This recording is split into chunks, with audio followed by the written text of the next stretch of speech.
Bonjour tout le monde, j'espère que vous allez bien. Alors voilà, on se retrouve ensemble pour une nouvelle leçon. Notre leçon d'aujourd'hui est une leçon de vocabulaire thématique.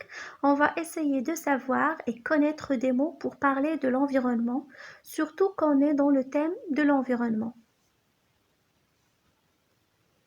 Prenez s'il vous plaît vos manuels croque-feuilles, pages 114 et 115. Donc voilà l'objectif d'apprentissage de cette leçon. C'est de connaître et savoir utiliser des mots pour pouvoir parler de l'environnement. Alors on commence par la phase de découverte. J'observe et je découvre. Comme vous voyez ici, vous avez 3 photographies différentes, mais qui ont une relation avec l'environnement. Alors observez-les bien et essayez de donner le mot précis qui décrit chaque image. Pour la première photo, on a 3 dispositifs. Ces dispositifs transforment l'énergie du vent en énergie électrique. Donc, on les appelle des éoliennes. D'accord? Pour la deuxième photo, on remarque ces gens qui sont en train de déraciner et d'abattre les arbres pour récupérer un terrain exploitable. Et vraiment, c'est pas bien du tout. Alors, ce phénomène, on l'appelle la déforestation. Pour la troisième photo, c'est un endroit dans lequel les particuliers viennent déposer tous les déchets collectés. Donc, on l'appelle une déchetterie. Avant de continuer, je veux attirer votre attention sur la composition des deux mots, déforestation et déchetterie. Comme on l'a déjà vu dans la leçon, comment comprendre le sens d'un mot, on a étudié que parmi les méthodes pour comprendre le sens d'un mot, c'est le fait de décomposer le mot. Quand vous voyez ici, déforestation, si on fait la décomposition, on trouve au début un préfixe, c'est le préfixe dé. Alors, il représente quoi? Il indique le sens opposé du mot de base. D'accord? Et pour le deuxième mot qui est déchetterie, il contient, voilà, on a le mot de base qui est déchet, et à la fin, on a un suffixe qui est eri. Alors, ce suffixe, alors il forme le nom d'un local, d'un commerce associé à une activité, comme par exemple boulangerie, boucherie, épicerie, etc. Alors, on continue avec un petit texte que je vais vous le lire, qui se trouve sur la même page, c'est la page 114. Nausicaa de la vallée du vent. Cette histoire se passe dans le futur. La Terre a été ravagée par la guerre, la pollution et l'industrialisation intensive. Quelques humains ont survécu dans une vallée protégée par le vent. Mais ils sont menacés par une forêt toxique infectée d'insectes géants et mutants. Seule Nausicaa, une princesse très sensible à la nature et à l'écosystème, pourra les sauver. Alors je vais vous demander de trouver les mots qui indiquent que ce texte parle de l'environnement.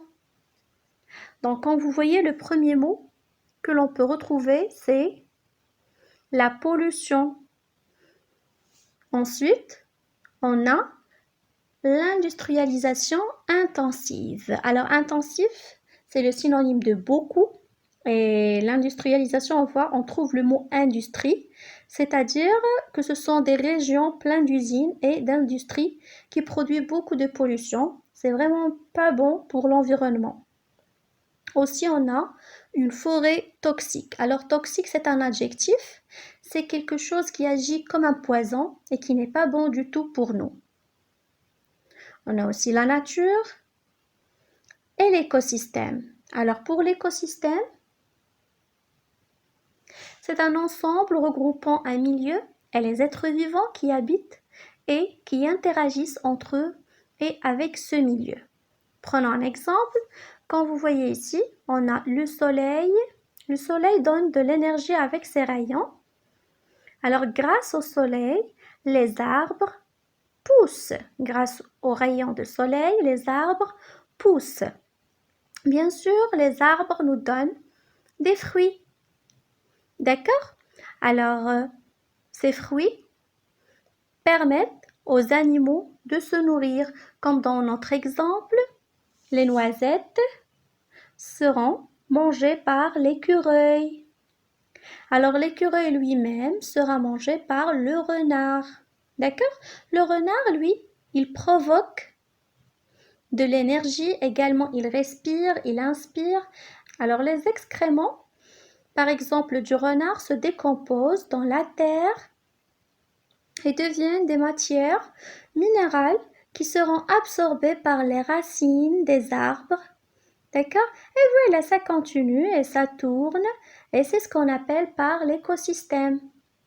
Regardez ici, dans la deuxième partie de l'image, on a bien sûr les rayons du soleil qui aident l'herbe à pousser. Alors l'herbe sera mangée par la gazelle et la gazelle elle-même sera mangée par le tigre. Et ainsi de suite. C'est ce qu'on appelle par l'écosystème. Alors dans vos manuels, dans la page 115, vous allez retrouver des mots pour parler de l'environnement. Comme vous voyez ici, ils sont classés selon 4 catégories. Alors pour la première catégorie, on a tous les mots pour parler des déchets et des traitements des déchets. On a une collecte, un compostage, une déchetterie comme on a déjà vu, une décharge, l'incinération. Alors l'incinération, ce sont les déchets brûlés dans le feu. La récupération, trier, recycler, biodégradable comme on a déjà vu. Pour la deuxième catégorie, les sources d'énergie, on a les énergies renouvelables. Alors, c'est ce qui sont faites à partir de choses naturelles comme le soleil, le vent, etc. On a éolienne, comme ce qu'on a vu tout à l'heure, un panneau solaire, comme ce qu'on a déjà étudié dans la centrale Nour Ouarzazate. L'énergie fossile, c'est comme le charbon, le gaz, le pétrole et l'énergie nucléaire. Pour la troisième catégorie, on a des mots qui ont une relation avec l'environnement, un écosystème comme ce que j'ai déjà expliqué, la biodiversité, l'écologie. Pour la quatrième catégorie, cette quatrième catégorie est divisée en deux. On a les conséquences de la pollution et on a les remèdes de la pollution. D'accord? Alors pour les conséquences, c'est ce qui se passe à cause de la pollution. On a le réchauffement climatique, l'effet de serre, les pluies acides, la déforestation, les espèces en voie de disparition. Alors les espèces en voie de disparition, ce sont les animaux qui disparaissent à cause de la pollution. Alors, qu'est-ce qu'on peut faire pour remédier à cette pollution? On peut faire l'agriculture biologique, la réintroduction d'espèces, les économies d'énergie, comme par exemple à la maison, on peut économiser l'énergie, par exemple l'électricité, on peut ne pas gaspiller de l'eau, etc. On passe maintenant à l'application. Voilà un exercice que vous avez sur le manuel. Vous devrez bien sûr relier chaque mot à son contraire. Bien sûr, ces mots ont une relation avec l'environnement. On a ici augmenter, gaspiller, énergie fossile, artificielle, chimique, toxique.